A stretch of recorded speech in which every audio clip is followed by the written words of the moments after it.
inviting me, Dr. Rohini and Dr. Pooja. Yes. Forward in our discussions, and my topic is merits and demerits of TPAs in your practice. So medical emergency can be testing for entire family, and the only thing that a patient, from a patient point of view, is getting a good medical treatment without having any financial medical expenses, but only if the paperwork is done correctly, which seems like a major hassle at all the time. And this is where the role of all these TPAs and insurance schemes come into your rescue. So what exactly is third-party administrator, provider, or the insurance company and the policy holder or the hospitals? They are licensed from Insurance Regulatory Development Authority to process all these claims. Now, what is the key function of this TPA is to process all the claims and do the settlements. They are supposed to issue all the risk facilities at the empaneled hospitals, and at the time of admission or any surgery that the patient does, they have to produce this card, on basis of which the hospital either gives cashless service or reimbursement to these patients. So insurance sector is the fastest growing segment in the non-life insurance sector currently, the health insurance, and around 514 million people across India are covered under health insurance schemes. This itself shows how important it is that we get empaneled and we have these insurances with our hospital. Around 50% of middle and higher class population nowadays do have health insurances, and once they start paying premium, majority of the patients want to avail these services, whether it be a small treatment or a bigger treatment. So what are the benefits of empanelment to our hospital? Is these empanelments, as sir already told, it boosts patients' trust into your hospitals or clinics. So these insured patients are automatically coming to these hospitals without having any marketing strategies or without a hospital needing to put any manpower, time or money into this, which is very important for a new setup and a new hospital, which increases the footfall of these patients to our hospitals. After that, giving our best services and developing good relationship with these patients, bring in more patients, because this one patient becomes word of mouth publicity for the hospital, and then of course turn many other patients also. Also, once satisfied with the hospital services, these patients are potential to be converted for other services as well, and whether then it be covered by insurance or not, these patients might be ready to pay the cash upfront also. Also, the empanelments, which brings in the good amount of patients, helps you grow your practice. You can train your nursing staff and technicians through these good number of patients. Now, when we speak of bigger hospitals, as I also work with multi-speciality hospital, these empanelments help to maintain the expenses of per bed ratio, because the numbers increases, the services are not underutilized, and also the staff is not underutilized. So with the same amount of staff which we would anyways need even for 10 patients, what can be utilized if we have empanelment and suppose 50 patients are stepping in your hospitals. So this overall reduces the operational cost of the hospital. Now, what actually these TPA companies are supposed to give us is greater efficiency and quality. Then they should improve the standardization of the bills across the country. They are supposed to increase the knowledge of healthcare services to the patients as well, and help in greater penetration of health insurances among the patients. But as said, what they are actually supposed to do and what actually the ground realities are hugely apart. So what are the challenges of these empanelment are? Majority of the patients coming with insurances do have incorrect or incomplete information about their insurance policy. They feel once they are paying the premium, they have the right to avail all the services available in the hospital. Also, the IRDA has not put any strict regulation, or there is no mechanism in place to effectively appraise these performances of TPAs. Majority of the TPAs are appraised on basis of the financial turnover which they have. But when we speak about the hospitals or the patients, their satisfaction is barely looked at. Also, when we bring empanelment to our hospital, it is very important to recruit manpower who are trained in these fields and who have proper knowledge of all the insurances. As all the insurance policies are not similar, every patient walks in with a different type of policy, with different type of cover. There are many co-payments associated with all these insurances. So it is very important, because when we counsel the patient at the beginning, the correct knowledge of patient and patient being aware that what he is going into helps the hospital also to recover their payments correctly. There is quite a lot of documentation, and more than documentation, it is important that it is done in the right way so that the insurance claims which are there are not rejected and majority of them are claimed. Inaccurate billing again can lead to deductions, and a continuous follow-up is needed with all these insurance companies so that the payment comes to the hospital, which again becomes headache of hospital. So there are of course delayed payments, many times partial payments and non-payments, because once the surgery is done and the patient has gone, it is very difficult to recover any kind of money from these patients. Thank you. Thank you, Dr. Palak. Very detailed. All those points that were covered are extremely practical. So open this to the panel now. These irregularities that are there, of course, again, due to digitalization, these irregularities amongst the patient, especially packages, the different types of packages that these patients come with. I think this is a very hot topic that is, discussed in a lot of groups amongst ophthalmologists, and I'm sure amongst all other specialities also. How do you deal with patients who want better, better lens implantations, a better package, but, their insurance company offers them a limited package? Your experience, Dr. Mehta and Dr. Sinha, sir. Okay, Manchu, will go ahead first. Okay. Yeah. It's a catch-22, Ron. It's a very difficult situation because the insurance system, everything is free on the house, and behind their back, if you talk to the TPA guys, they will tell you that itna mehenga lens dalne ka kya zarurat hai. Have a lot of problems 10 years ago. Patients thought everything is free on the house now. They want the Rolls Royce, and the insurance company is not ready to pay for a rickshaw. And this is the big problem. What you said is a very, very true thing. But now, fortunately, every insurance has started, after a lot of fight, these insurance companies have started mentioning in the insurance document that they are eligible for 24,000, 30,000, 40,000. So once the patient understands that these are my fees, if you want anything more than that, you will have to shell it out from your pocket. So like in the US, it is called co-payments. So that is the only way out to make them understand. This also goes in true for CGHS patients and other places also, because they want to go in for a better lens, they want to go have a better machine. CGHS rates were fixed when your old stores machine also was not there for phaco. And now you have the Centurion costing you maybe 80 lakhs and you have your disposables. That time all the CGHS rates and all those rates were fixed up. So if you are doing your phaco, there is no way in which you'll be able to justify. So ultimately, either you pay from your pocket, that's what it comes out to be, or you do it because you want to have your volume game going, or explain to an intelligent patient. They also have seen the world. They also know that it will cost them more. So they have to be made to understand its coping, that a toric lens or a multifocal was never designed when the CGHS rates were made. Rohan, does that answer your question for the time being? Dr. Sinha, I would like in on that. Absolutely. I think I'd just add to that, like what sir is saying is absolutely correct.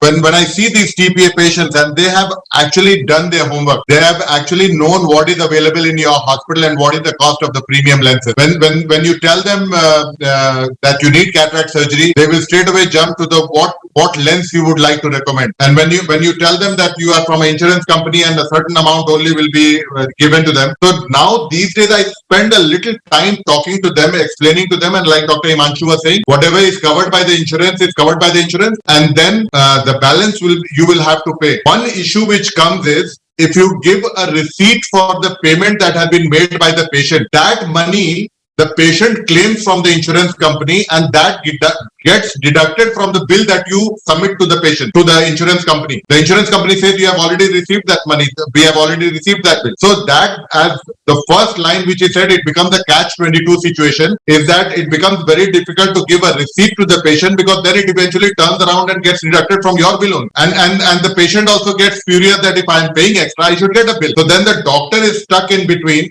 of he wanting to give your patient a premium IOL. Patient is ready to pay, but because the insurance company has a lot of norms, the whole situation gets entangled within its own web. Yeah, very, very, very important fine print that you have told. I was not aware of this, that the patient, so the insurance company does go and yes, as soon as you give the receipt, the patient will next day go and claim it, and your bill also takes 2 to 3 weeks to get processed. And in the meanwhile, the patient has submitted his receipt. When he has submitted his receipt, the patient, the insurance company deducts it from your payment. As it is, you are going to get 25,000. In that also 10-15,000 gets deducted. So you have to be very careful of how you're dealing with this situation. So then what do you do in such situation? How are we supposed to deal with such patients? Either if I can't tell on the record over here.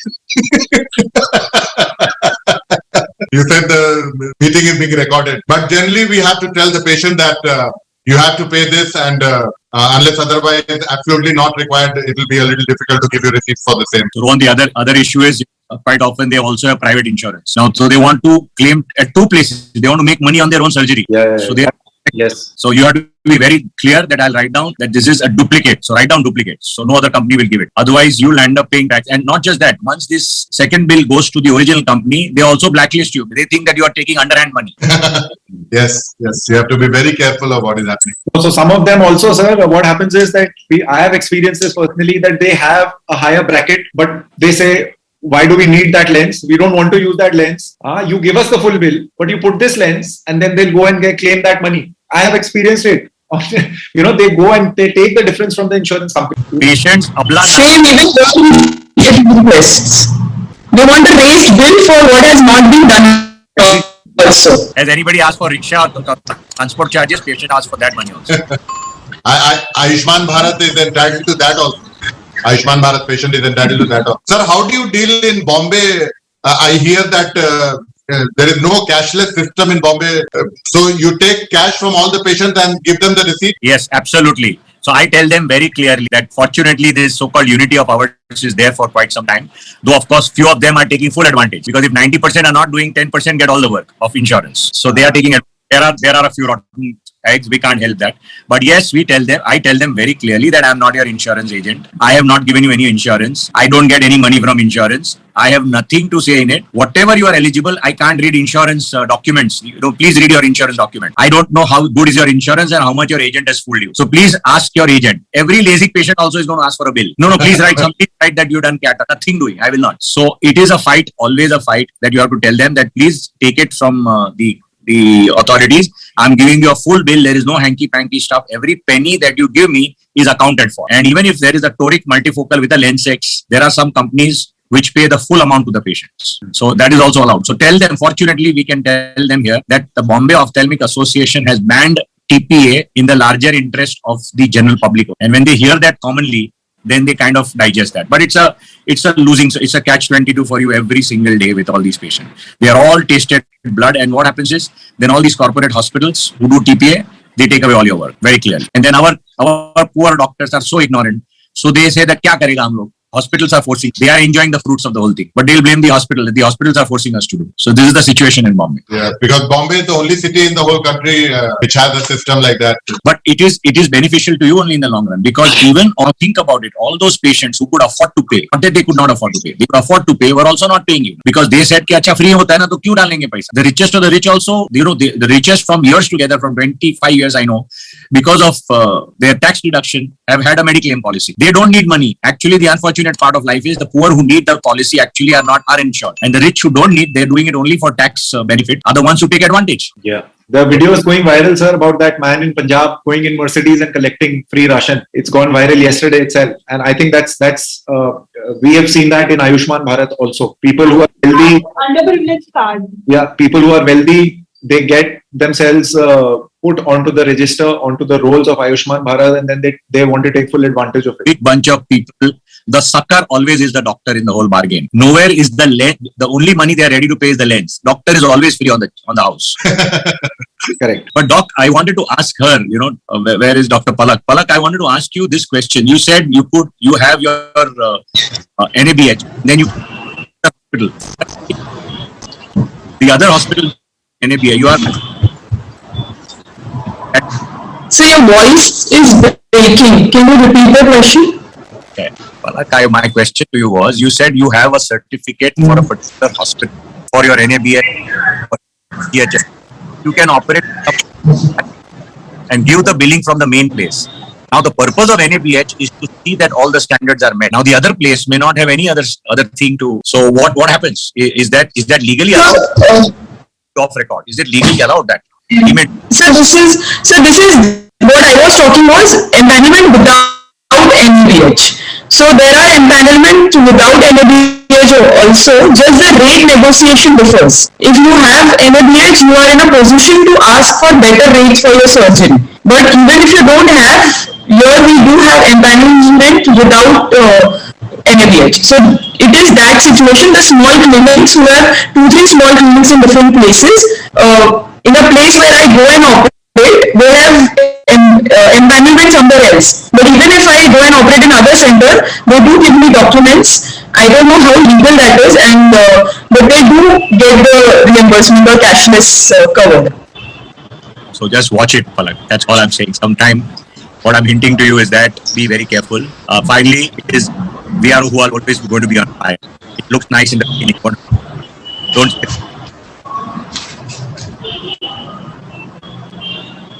Anything wrong? Wrong. It's Yes. I see. KIOS should take it up. The circular is that what I got today earlier that Delhi, every hospital is eligible for insurance.